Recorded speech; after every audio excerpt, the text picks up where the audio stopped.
So we're gonna try this Nadamu dairy-free ice cream. This is their vanilla.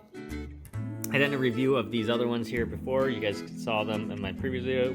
If you missed out, go back on my previous videos and you can see the reviews of those. I'll compare them at the end of all of this. So here are the ingredients. If you guys want to read the ingredients here, these are dairy-free. Here's the nutrient panel. If you guys want to read that, pause the video. This has 12 grams of sugar. Let's open this up. So this is vanilla. As you can see the vanilla bean in there. So let's open this up and do a quick taste test.